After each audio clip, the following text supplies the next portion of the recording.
Estou aqui às margens do Rio Douro, nessa chuvinha gostosa, visitando uma vinícola, é lógico, uma quinta, a Quinta da Grisha. Aqui nós conhecemos como é que se faz, por exemplo, a pisa tradicional das uvas, é o que você vai ver aí. E também provamos alguns vinhos. Então fica comigo até o final desse vídeo para você ver toda a visita que eu fiz por aqui.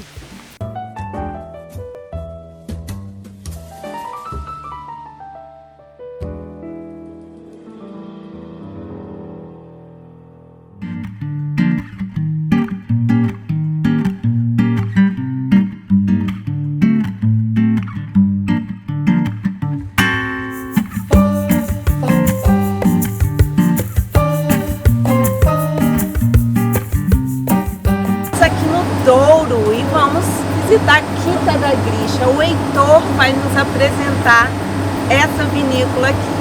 Fica comigo até o final do vídeo para você ver o passeio que a gente vai fazer por aqui.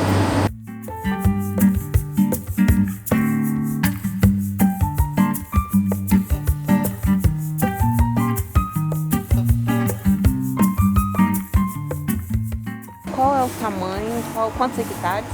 Nós temos mais concretamente 50 hectares, 42 deles são de vinho. Numa fase inicial, as únicas vinhas e terras que a Quinta da Grisha possuía eram estas aqui em baixo, podem calcular. Portanto, estas são as vinhas mais antigas que nós temos. Estamos a falar de vinhas desde o início, portanto estamos a falar de vinhas com mais de 70 anos.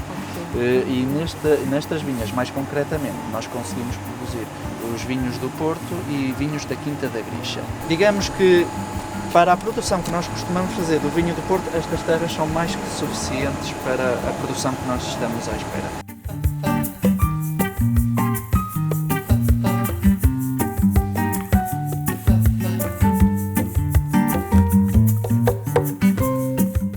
Então, Heitor, você já apresentou, né, toda essa paisagem linda, a dimensão da Quinta da Grisha. Agora me fala um pouquinho, como é que é todo o processo de produção do vinho de vocês? O vinho do Porto nós temos especial atenção de manter algumas dos métodos tradicionais. Se estivermos a falar assim de vinhos mais modernizados, e estou a falar mais concretamente do vinho branco, vinho tinto, rosé e mesmo as nossas castas indígenas, nós vamos utilizar a partir daí um método muito mais modernizado, ou seja, vamos utilizar única e exclusivamente as prensas, esmagamos as uvas e pronto, e depois todo o processo de descanso será nas nossas cubas de inox. E quando a gente fala então em processo tradicional, a gente fala então da pisa, né?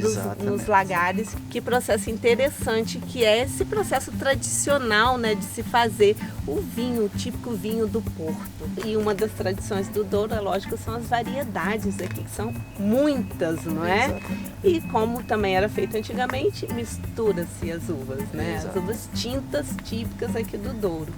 Você sabe me dizer o nome de algumas das variedades que são plantadas aqui na Quinta da Grisha? Ora, muito bem, se estivermos a falar de uvas ou de castas assim um bocadinho mais atuais, estamos a falar de castas como, por exemplo, Rabigato, Viozinho para vinho branco.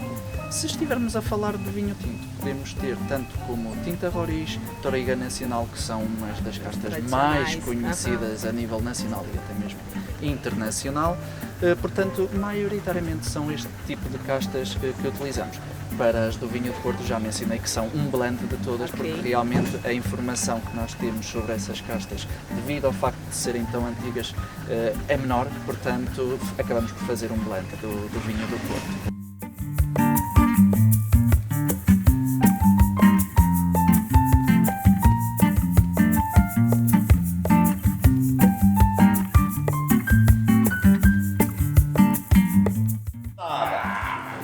Bem saliente. Esquerdo. Esquerdo. Acredite, eles estão trabalhando. O senhor Alegre, o senhor Manuel Alegre, tem esse nome de tão feliz que ele fica aqui trabalhando. 30 dias, todo mês de setembro, de 10 horas da manhã até meia-noite, todos os dias. Ele e os escudeiros dele, o engenheiro e todo o resto da turma ficam aqui e é o senhor Alegre que marca o passo. Marca o passo aí, senhor Alegre. Esquerdo. Esquerdo. cabeças bem levantadas, peito saliente, joelhos bem levantados. Não quero ninguém olhar para o céu, porque não dá aqui moedas nenhumas. Esquerdo! Esquerdo! Desde quando que o senhor fica aqui? Desde 2005. E já toma vinho do Porto daqui? Já sempre tomo um cálice de vinho do Porto, da Churchill. A partir de 2005, sei que fui eu que o pisei. Olha que legal, hein? Realmente E ainda hei de pisar muito mais, se tiver saúde. Que ainda não estou para acabar tão cedo. é lógico. E essa é a forma dele passar as férias dele. Sim, senhor. Nessa alegria toda. Sim, na companhia com estes colegas, que já vem para aqui há alguns anos comigo. Ali o Sr. Paulo também já vem há muitos anos comigo. E aqui o Sr. Fábio também. E só está começando, né? Porque é início de setembro. Estamos a começar, começamos dia 31 de agosto este ano. Mas o normal, nos anos anteriores, começava-se a partir de 2, 3, 4 de setembro. Mas agora com este problema do clima, a maturação é mais cedo e então começamos a partir do dia 31 de agosto. Já começamos o ano passado e este ano. Se quiser que eu diga quando é que começamos em 2005, assim de cabeça não sei, mas também tenho a ponta. É porque trabalha feliz. É, E bom, muito obrigada. Não, sempre às horas, obrigado boa eu. sorte aí, porque Tá, eu quero obrigado. provar um vinho pisado por você. Leva sempre, senhor. Vai provar, sim senhora, querido. O seu funcionário vai-lhe dar aí um vinho a provar, pisado por nós. Dá uma olhadinha aí o trabalho deles, como é interessante.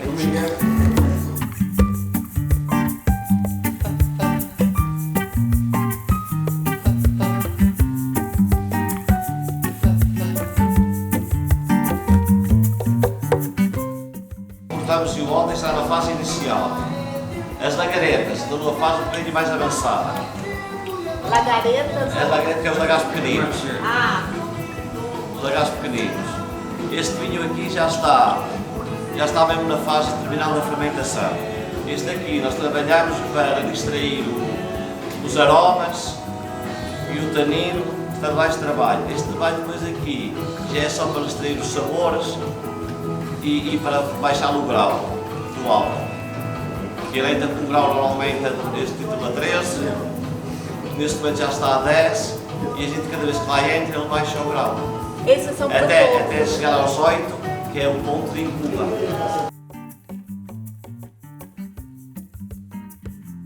Esquerdo, direito, cabeças levantadas, peito saliente, esquerdo, Não é para aqui não, hein? esquerda.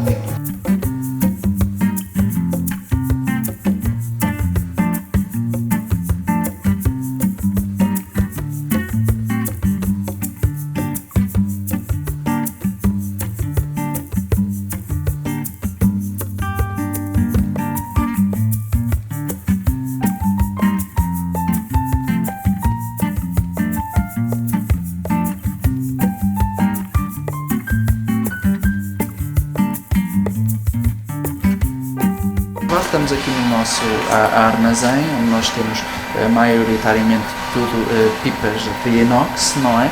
Numa fase inicial, mais concretamente em 1852, foi um dos grandes fatores, um dos grandes problemas na altura, que seria a preservação do vinho enquanto estivesse dentro de uma pipa.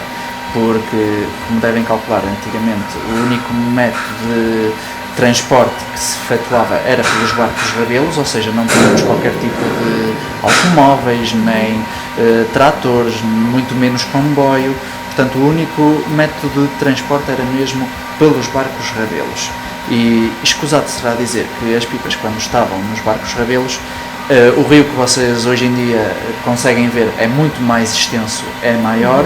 Na altura era um pouco menor do que se possa imaginar, tinha imensos rochedos à volta, o que acabava por ser uma viagem muito acidentada, ou seja, muitos desses vinhos acabaram por nem sequer chegar ao seu destino final.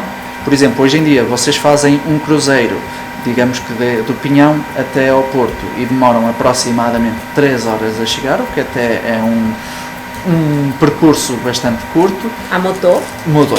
Se fosse, por exemplo, nos barcos rabelos, demoravam aproximadamente 3 dias a chegar ao Porto. E isso acabou por ser um dos fatores que contribuiu para que fosse um problema imenso na altura, que era o vinho quando chegava ao Porto, escusado será dizer que não tinha qualquer tipo de receita que fosse possível preservar a qualidade, muito menos os sabores. Quando chegava ao Porto, estava em péssima qualidade. Aliás, o pessoal do Porto dizia que nós não produzíamos bom vinho. E não era esse o caso. O que acontecia era única e exclusivamente que na altura o transporte demorava muito tempo e o vinho não se preservava também por muito tempo. Porque depois tivemos a grande receita que foi a nossa aguardente, que é a principal responsável por manter e por preservar muitos desses gostos. A conservação desses gostos. E então, curiosamente, o que aconteceu foi o seguinte, que começaram a meter o vinho, tanto vinho do Porto como vinhos de mesa, dentro das pipas, punham a aguardente e pronto, quando o método de transportação foi muito mais acessível, ou seja, quando os vinhos chegavam ao Porto, o próprio sabor e a própria intensidade mantinha-se exatamente desde o momento em que ele foi colocado.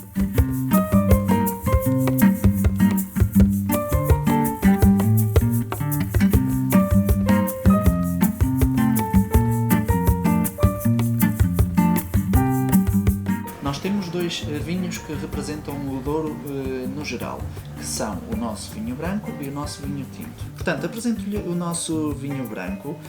Como deve calcular, este vinho já tem castas um bocadinho mais específicas. Estamos a falar mais concretamente do Rabigato e Viozinho. É claro que estas castas não são assim tão conhecidas como é, por exemplo, a Touriga Nacional ou a Tinta Roriz, mas a nível nacional são das castas mais utilizadas para fazer-se vinho branco. Portanto, vou servir então um bocadinho, espero que gostem. Vamos lá ver. Tem sim citrinos, mas também tem a fruta de caroço, abacaxi. Conseguiu notar alguma maçã ou ainda não? É, maçã verde. Leve, nem tão leve, né? Não, é um vinho bem consistência, tem uma acidez bem marcada. Que nós temos bem mais fortes. Não, tá bem. Na acidez natural está, sem dúvida, isso é no máximo. Tem toda a fruta também. Tem toda a fruta, principalmente retrogosto, muito presente também essa questão da fruta. A acidez marca e vai logo depois, né? Sim, é por isso mas mesmo que eu disse. Mas é interessante, bem fresco, bem leve mesmo. Um acompanhamento para pescado, para entradas com cação funciona com frutas, né? Melão. Também pode ser uma opção. Muito interessante.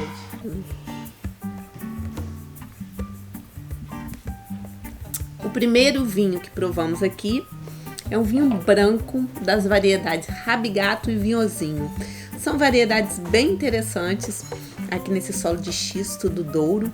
O vinho é leve, mas tem uma complexidade que principalmente vem do seu terroir.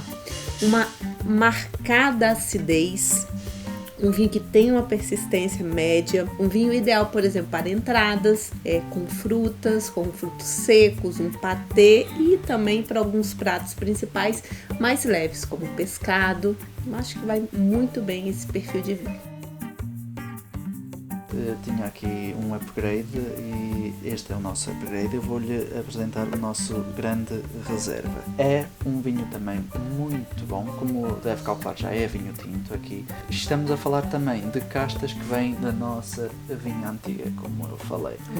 Um blend, exatamente. Portanto, mas é um vinho tinto bastante peculiar, porque é mais robusto, é muito mais complexo e não é um vinho tinto assim muito vulgar, muito idêntico aos outros. Ou seja, é o tinto que é possível podermos fazer uma combinação com comidas leves, porque vocês não vão notar sequer o contraste de equilíbrio que existe entre a comida e o vinho. E como vem das nossas vinhas mais antigas, estamos a falar de um vinho que vai ficar aproximadamente por 12 meses nas nossas pipas de madeira, passa por esse período e depois o resto vai para as pipas de inox, ou seja, tem essa peculiaridade de passar um pequeno estágio nas pipas de madeira, mas depois passa logo para inox.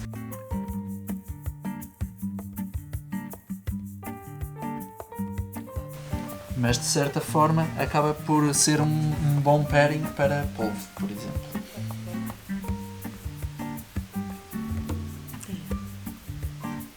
o corpo já está presente logo na análise visual, né? É mesmo, é.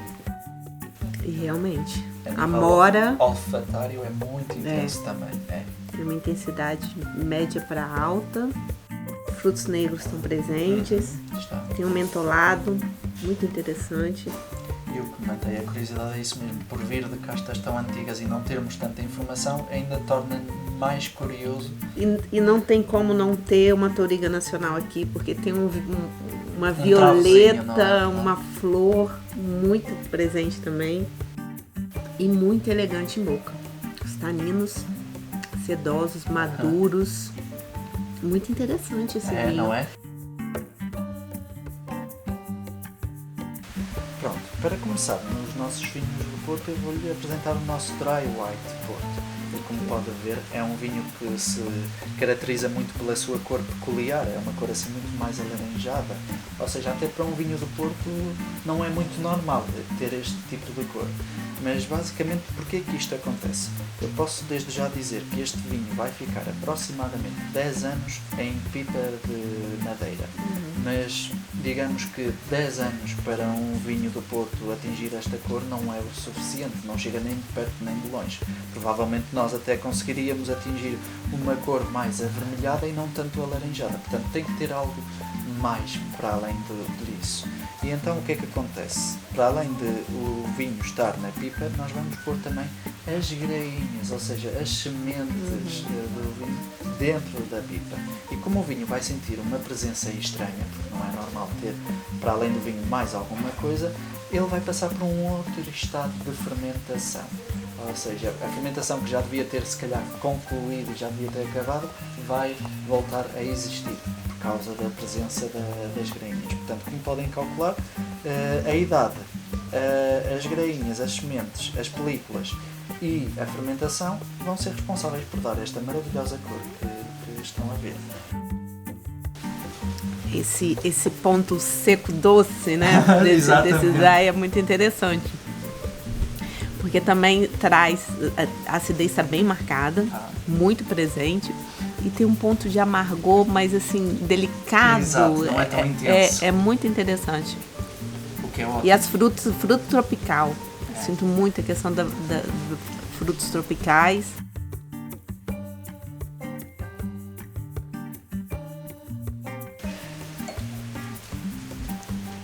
Ora, muito bem, agora vou-lhe apresentar o nosso 10 anos, Tawny Port, e este já tem uma cor que realmente nos faz lembrar mais o vinho do Porto. Isto já está mais perto de se aproximar de um vinho do Porto. Este também ficou 10 anos dentro das pipas, é exatamente o mesmo período do Dry White, só que este, pronto, como deve calcular, não pusemos nenhumas películas, nem passou por mais nenhum processo de fermentação. Foi única e exclusivamente repousar durante 10 anos nas pipas.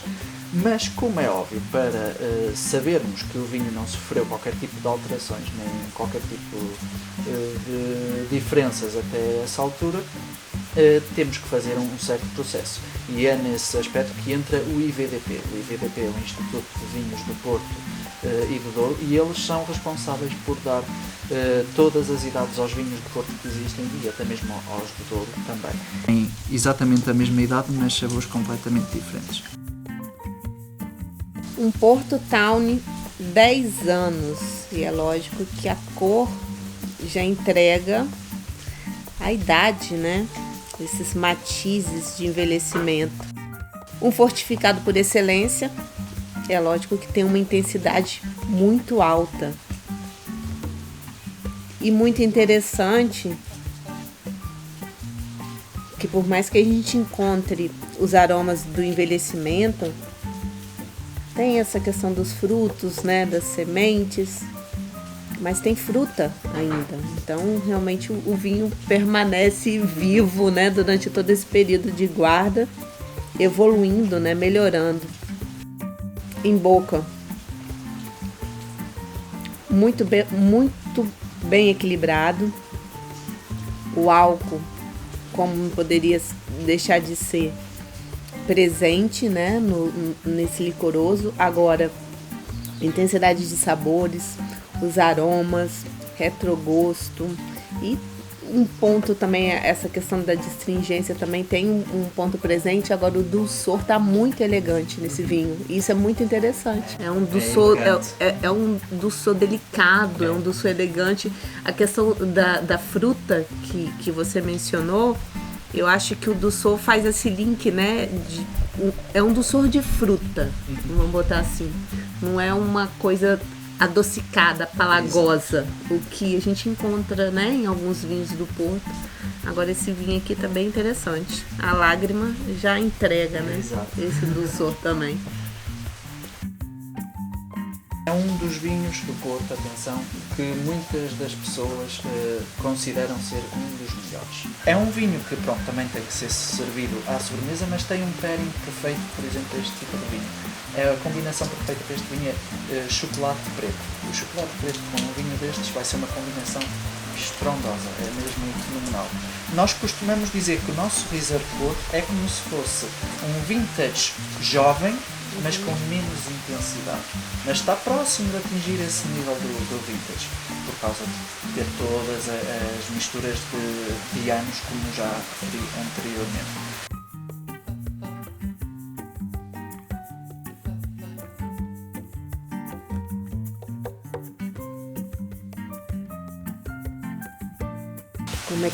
Como é uma explosão de fruta, né? Vários sabores. Harmonizado. Muito interessante.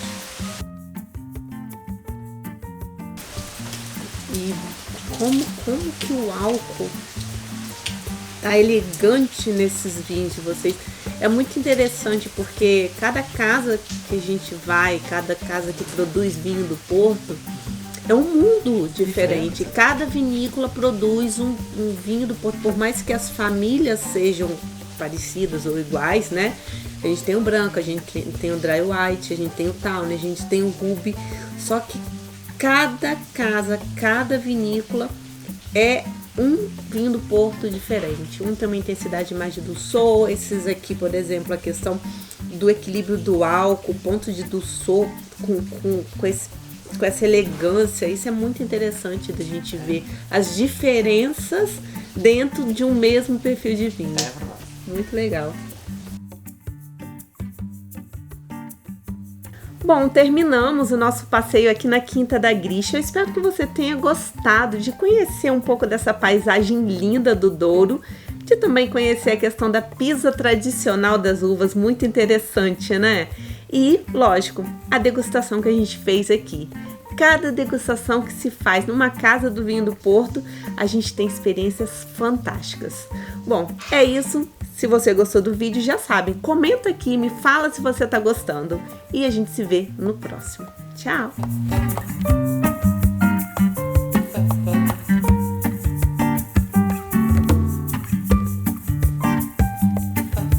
Levantava esse joelho!